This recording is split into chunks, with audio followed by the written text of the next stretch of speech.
यह तो सभी जानते हैं कि शूर्पणखा राम से शादी करना चाहती थी और इसी इच्छा के कारण पूरी रामायण शुरू हुई। लेकिन रावण के मरने के बाद शूर्पणखा का क्या हुआ, आइए जानते हैं। रामायण में शूर्पणखा राम से शादी करना चाहती थी, लेकिन राम ने शादी करने से साफ मना कर दिया और अपना अपमान का बदला सीता से लेने गई। और वो सीता को मारने के लिए जैसे ही आगे बढ़ी, तभी लक्ष्मण ने शूर्पणखा की नाक काट दी थी।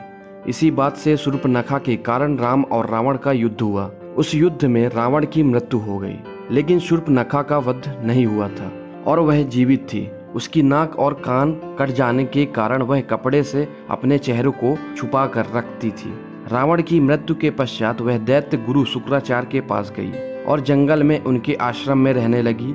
राक्षसों का वंश समाप्त न हो, इसलिए शुक्राचार्य ने शिव जी की आराधना की। शिव जी ने अपना स्वरूप शिवलिंग शुक्राचार्य को देकर कहा कि जिस दिन कोई वैष्णव इस पर गंगा जल चढ़ा देगा, उस दिन राक्षसों का सर्वनाश हो जाएगा। उस आत्मलिंग को शुक्राचार्य ने वैष्णव अर्थात हिंदुओं से दूर रेगिस्तान में स्थापित किया, जो आज अरब देश में है। शूर्पणखा जो उस समय चेहरा ढक कर रखती थी, उस एक परंपरा के रूप में उसके बच्चों ने पूरा निभाया और आज भी उस परंपरा का संवाहक महिलाएं चेहरा ढकी रहती हैं। शूर्पणखा के वंशज कालांतर में धर्म के अनुयायी हुए। दैत्य गुरु शुक्राचार्य द्वारा दैत्यों के जीवन दान के बाद उस धर्म को मानने वाले शुक्रवार को विशेष महत्व देते हैं, लेकिन इस बात का कहीं पर कोई उल्लेख नहीं है। कुछ तथ्यों के आधार पर यह बात रखी गई है। एक प्रचलित कहानी और है, उसे भी जानिए। शूर्पणखा की उस खास मुलाकात की है जब रावण और राम के युद्ध के बाद अयोध्या लौटने के कुछ समय बाद भगवान श्री राम ने अपनी प्रजा के कारण अपनी पत्नी सीता का त्याग कर दिया था। तब वह एक जंगल में वास करने चली गई थी।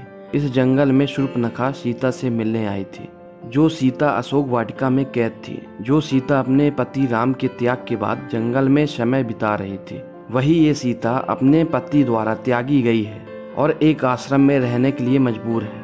शूर्पणखा सीता की इस स्थिति को देखकर बहुत प्रसन्न थी। उसने सीता को ताने मारने शुरू कर दिए।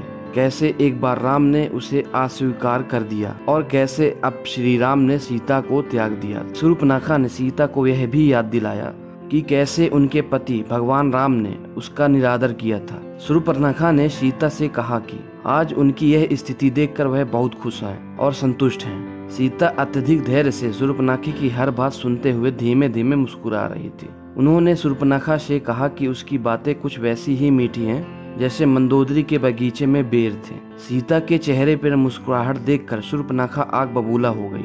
उसने सोचा था सीता रोएगी, दर्द महसूस करेगी, लेकिन जो हो रहा था वह कल्पना से परे था। सीता ने शूर्पणखा से बोला, मैं यह कैसे सोच सकती हूँ या ऐसी उम्मीद कैसे लगा सकती हूँ जिसे मैं जितना प्रेम करती हूँ वो भी मुझसे उतना ही प्रेम करे। सीता ने शूर्पणखा से कहा कि वो अतीत को भूलकर आगे बढ़े। उसे अपने मस्तिष्क को खोलने की आवश्यकता है। अगर तुम अपने अतीत से बाहर नहीं आई, प्रतिशोध की भावना को अंदर लिए बैठी रही, तो वह भी अपने भाई रावण की तरह बन जाएगी। और यह बात सुनकर शूर्पणखा का मन शांत हो गया।